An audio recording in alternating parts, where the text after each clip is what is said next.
Me llamo Juan Carlos Ordóñez. Soy de Argentina y lo que están a punto de conocer pasó en el año 2003. En una oportunidad de la que fui junto a un grupo de primos a un río que solíamos frecuentar, esa vez teníamos la posibilidad de hacerlo.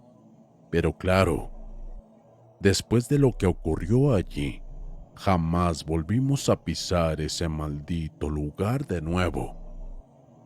Pero a decir verdad, allí fue donde se originó todo, porque la desgracia que adquirimos en ese sitio nos acompañó hasta nuestros hogares, convirtiendo desde ese entonces nuestras vidas en un insoportable calvario. ¿Creen en brujerías? Espero que sí, porque de eso se trata mi relato, aunque les resultará bastante inusual, porque nunca había escuchado que alguien hubiera padecido algo similar. Lo nuestro fue tremendo, tétrico, mortal. Ya cuando conozcan el motivo, comprenderán a qué me refiero. Fue un sábado cuando a eso de las 7 de la tarde llegaron a casa Juan Ignacio y Augusto, hermanos entre sí y mis primos por parte de mi padre. Desde hace días teníamos planeado ir a pescar, y aunque los tres teníamos nuestras respectivas novias, no nos importó que ellas no estuvieran de acuerdo. Ya saben cómo es el tema. Algunas mujeres son un dolor de cabeza, y ellas no eran la excepción. Pero para nosotros la tradición de la pesca era sagrada. En estos instantes se me vienen a la memoria los cientos de gratos momentos que vivimos en ese lugar junto a mi padre y mi tío. Fueron ellos los que nos inculcaron la pasión por esa práctica. Por consiguiente, no quisimos dejar pasar ese fin de semana largo para poder hacerlo. Una vez que terminamos de preparar las cosas, nos subimos a nuestras motos y partimos entusiasmados rumbo a lo que creíamos sería una aventura desestresante más. Eso sí, como pasaríamos todo el fin de semana allí, optamos por dejar los celulares en casa para no tener que lidiar con nuestras molestas y amadas novias. Irónica decisión que luego nos daríamos cuenta de que nos jugó en contra. Llegamos al río pasadas las 10 de la noche. Teníamos un sitio predilecto a donde íbamos, ya que como era de difícil acceso, casi siempre lo encontrábamos solo. Pero una vez que estuvimos ahí, estacionamos nuestras motos y caminamos hacia ese sector, pues nos dimos cuenta de que lamentablemente teníamos compañía. Ese es el tuerto. ¿Pero qué hace acá ese viejo? ¿Desde cuándo le gusta la pesca? Viejo loco, murmuró Juan Ignacio mientras nos acercábamos.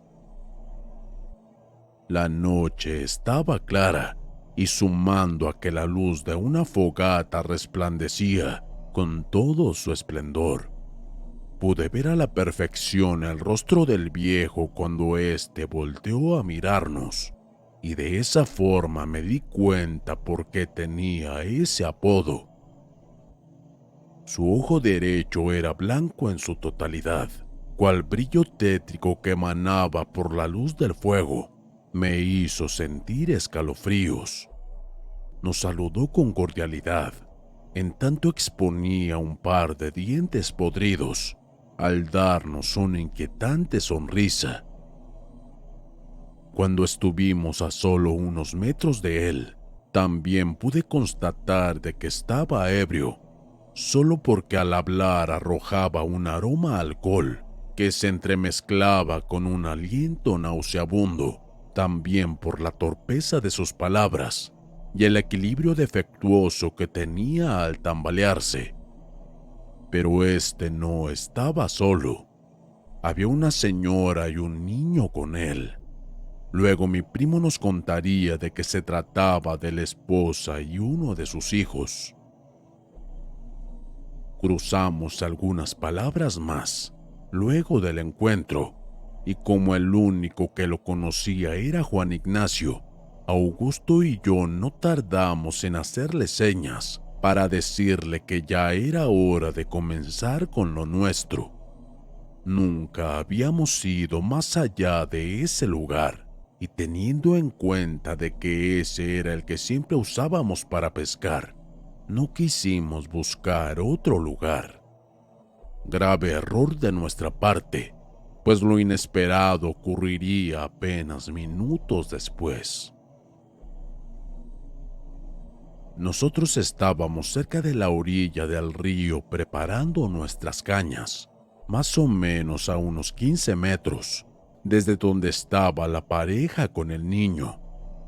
Aún así, y pese a que le costaba caminar correctamente, el viejo se acercó con un vaso de vino para invitarnos a tomar. Para colmo de males, en ese mismo instante, Augusto sacaba de su mochila una botella de licor con el que pasaríamos la noche, ni modos de decirle que no tomábamos. Así que no nos quedó de otra que aceptar y darle un trago a ese vaso, que para serle sincero, me provocó unas náuseas terribles cuando sentí que el sabor del vino estaba combinado con lo que creo era su saliva. Se puede decir que hasta ahí todo bien. Cuando los tres recibimos el trago del viejo, se dio la media vuelta y regresó con su mujer. Lo irritable fue cuando a los 5 minutos regresó, pero esta vez con una botella, con intenciones de pedirnos que lo acompañáramos a embriagarnos. Fue Juan Ignacio el que tuvo que enfrentarlo y pedirle que nos dejara solos, que habíamos ido a pescar y que queríamos estar tranquilos.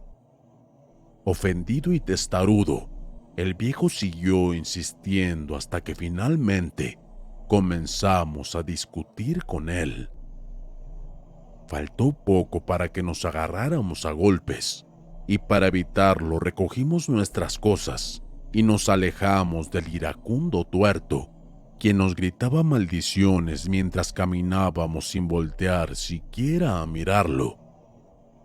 Recorrimos como unos 2 kilómetros más por la orilla del río. Habíamos dejado las motos ocultas entre unos arbustos, así que prácticamente estaban seguras, por lo que no nos preocupábamos por ellas. Lo único que esperábamos es que ese viejo molesto no se le ocurriera venir a nosotros para seguir provocándonos, algo que por fortuna no pasó. Eran ya como la 1 de la mañana cuando decidimos descansar un poco. Dejamos las cañas clavadas en la orilla y nos sentamos alrededor de la fogata que habíamos encendido. Media hora después, Augusto se acercó para revisar si algún pescado había mordido el anzuelo, pero él, cuando estuvo ahí, dio un grito pidiendo que fuéramos rápidamente hacia ahí. Quedamos anonadados al ver las 3 cañas que tenían las tanzas amarradas entre sí, evidenciando que alguien las había atado, ya que no había otra manera de explicarlo. Pero lo más turbio fue ver que de los peces que ya habíamos pescado y guardado dentro de la canasta, ahora faltaban varios, y los que aún quedaban estaban totalmente destrozados. Todavía estábamos contemplando la canasta sin poder comprender nada, cuando de pronto algo cayó cerca de nosotros. Era un pez, al cual le siguió otro, y luego otro. Venían desde el río y al mirar para saber quién los estaba arrojando, finalmente el terror se apoderó de nosotros. Esa noche fue la más aterradora que había vivido hasta ese momento. Junto a mis primos corríamos despavoridos. Allá quedaron nuestras cosas a las cuales ni siquiera tuvimos en cuenta, pues lo único que queríamos era escapar de ese duende. Cuando llegamos hasta donde nos topamos con el tuerto y su familia, estos ya no estaban, por lo que nos hallábamos solos en contra de esa criatura. Continuamos corriendo sin parar, pero lejos de que eso nos hiciera sentir a salvo, la situación se hacía cada vez más tensa, puesto que podíamos escuchar las carcajadas de ese ser persiguiéndonos por los costados. Una vez que llegamos a las motos, nos subimos en ellas entre gritos y maldiciones, animándonos a salir de ese maldito lugar conduciéndonos a toda prisa, lo que por suerte logramos hacer sin sufrir más que el pavor que en ese momento experimentábamos. Ya ni me acuerdo cuánto demoramos en llegar a la ciudad. Solo recuerdo que al estar ya bajo las luces de la zona urbana, allí recién disminuimos la velocidad de nuestros rodados para evitar accidentarnos. Estando en casa, en vez de recibir la tranquilidad y asistencia, mis padres no hicieron otra cosa que regañarnos por haber caminado hasta ese sitio desconocido, argumentando que nunca debíamos hacerlo, ya que es de pleno conocimiento que esa clase de seres abundan en los montes. A medida de que pasaban los días, comenzamos a perder el miedo, porque les prometo que al menos yo ni siquiera podía dormir tranquilo. Pero cuando se cumplió una semana aproximadamente de aquel siniestro encuentro, descubrimos que nada había terminado todavía.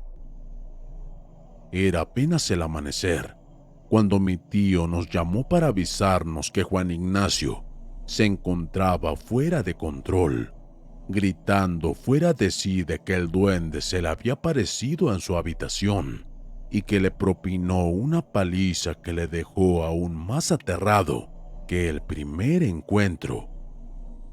Yo acompañé a mis padres para ir a verlo. Cuando yo estuve al frente de él, se me congeló la sangre. Estaba con su rostro y otras partes del cuerpo moreteado. Cuando recuperó un poco la calma, nos contó que la diminuta pero colosal criatura lo despertó cuando cayó sobre su pecho mientras él dormía, para que a continuación comenzara a golpearlo sin parar de burlarse. Lo extraño fue que nadie más que él escuchó las risas, ni siquiera Augusto, quien dormía en la habitación de al lado. Desde ese día, empezaron a dormir los dos en la misma habitación, pensando que eso les ayudaría. Pero noches después, el vil duende regresó para continuar el suplicio, y aunque esta vez Augusto fue la víctima, Juan Ignacio tuvo que presenciar el castigo, inmerso en un estupor paralizante. Contó que podía ver cómo el duende saltaba sobre el pecho de su hermano. En tanto, este gemía de dolor sin poder escapar, ni tampoco gritar. El victimario reía eufórico, y momentos después solo se detenía para voltear a mirarlo, como si de esa manera pretendiera amenazarlo y burlarse del pávido estado del que era preso. El castigo duró unos 3 minutos más o menos. Dejó de lastimarlo cuando Augusto quedó inconsciente, sangrando de nariz y boca. Posteriormente brincó desde la cama hasta la ventana abierta, la que por cierto mis primos habían dejado cerrada, y se escabulló tal cual un delincuente dándose a una fuga. Augusto fue a parar directamente al hospital. Gracias a Dios no tenía ningún hueso roto, pero el daño interno fue lo sumamente importante como para quedarse unos días. Fue entonces que mis padres se alarmaron mucho más aún, pues el único que faltaba de ser visitado por el desalmado duende era yo. Básicamente no se apartaban de mi lado ni un instante. El único momento en el que me encontraba solo era cuando iba al baño. Y sí, concretamente fue en ese lugar donde me tocó recibir mi parte, superando todo el terror que había vivido antes. Con mis ojos cerrados disfrutaba del agua de la regadera cayendo sobre mi rostro. Mis pensamientos divagaban entre la quietud y el silencio de la noche, cuando de pronto sentí que algo me golpeó de forma violenta en mi espalda. Giré rápidamente, pero no podía ver a nadie.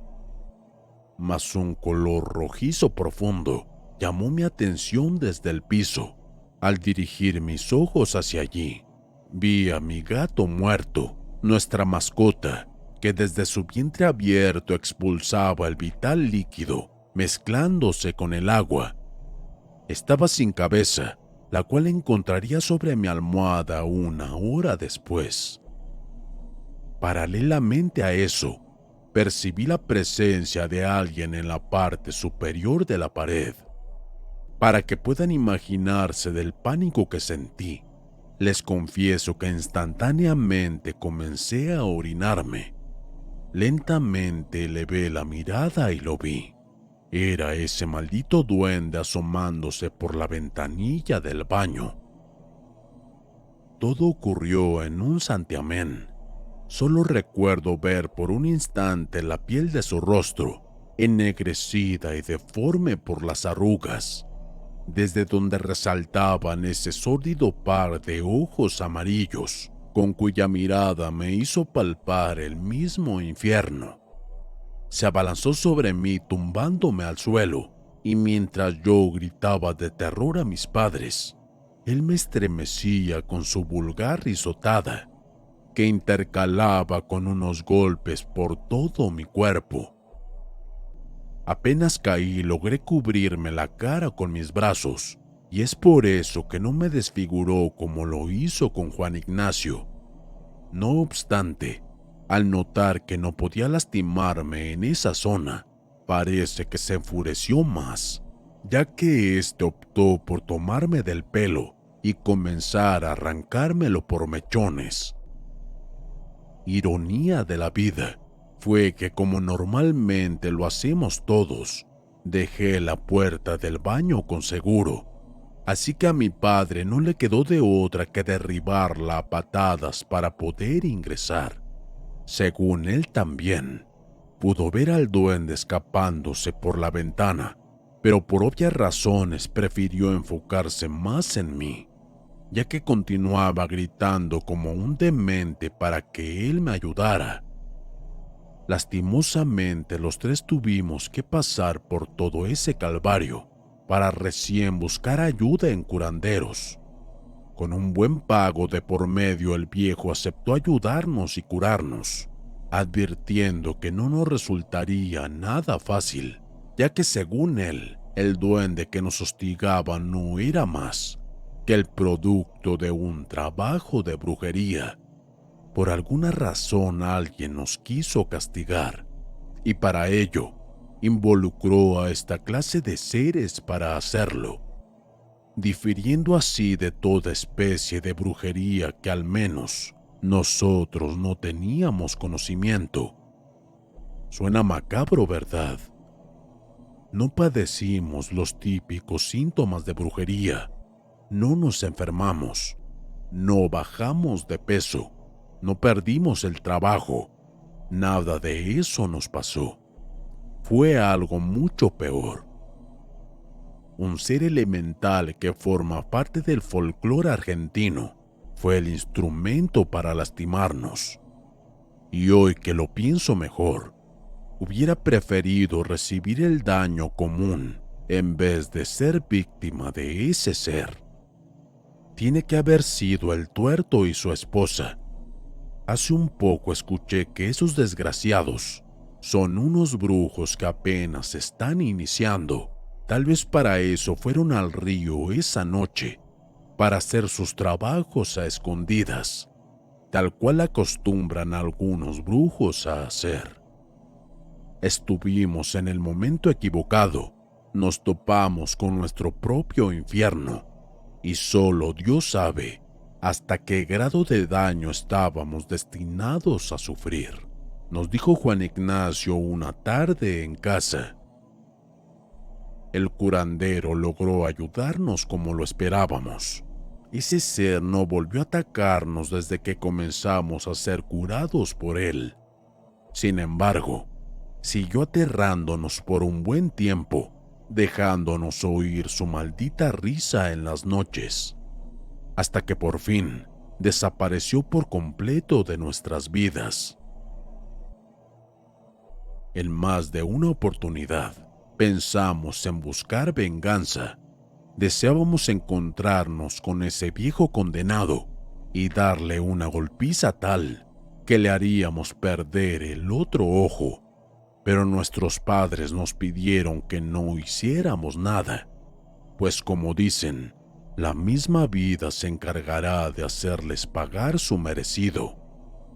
Mientras tanto, no pude evitar sentir un escalofrío indescriptible cuando sea quien sea el que provoque una risa suena en los alrededores, o cuando veo una simple sombra moviéndose en la oscuridad. En especial, cuando es pequeña y robusta, horridas cualidades de quien alguna vez nos hizo conocer. El más intenso de los miedos